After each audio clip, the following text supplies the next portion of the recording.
હાલ પ્રક્રિયા તેજ કરાઈ છે જેથી કરી પરિવારને મૃતદેહ સોંપી શકાય। પૂર્વ સીએમ વિજય રૂપાણીના ડીએનએ હજુ મેચ નથી થયા। ડીએનએ મેચ કરવાની પ્રક્રિયા હજુ પણ ચાલુ છે। રિપોર્ટ માટે વિજય રૂપાણીના બહેનનું ડીએનએ સેમ્પલ લેવાયા છે। જરૂર જો પડશે તો પુત્ર ઋષભના ડીએનએ સેમ્પલ લેવાશે। ડીએનએ મેચ થયા બાદ પાર્થિવ દેહ પરિવારને સોંપાશે। રાજકોટમાં વિજય રૂપાણીના અંતિમ સંસ્કાર થશે। હાલ ડીએનએ મેચ કરવાની પ્રક્રિયા હજુ ચાલુ છે। સંવાદદાતા હિતલ જોડાયેલા છે। હિતલ, વિજય રૂપાણીના પૂર્વ મુખ્યમંત્રી વિજય રૂપાણીના ડીએનએ હજુ મેચ નથી થયા। જો કે જરૂર પડે તો કદાચ તેમના પુત્રના ડીએનએ મેચ પણ થશે, તો તે પ્રક્રિયા ક્યારે થઈ શકે છે? શું અપડેટ આપના પાસે આવી રહી છે?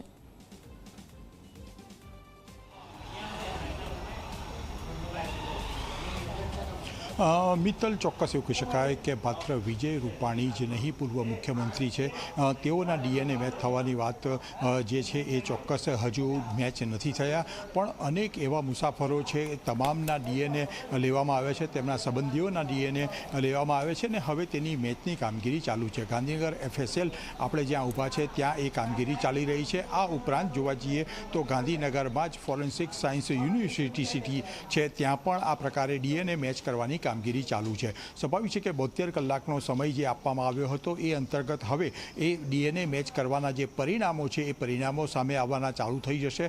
ચોક્કસ એવું કહી શકાય કે આજે બપોરથી આ ડીએનએ મેચ કરવાના જે પરિણામો છે એ પરિણામો સામે આવશે, અને જેમ જેમ પરિણામો આવતા જશે તેમ જેના ડીએનએ મેચ થશે ત્યાંના સંબંધીઓને તેમના મૃતદેહ છે એ મૃતદેહ સોંપવામાં આવશે।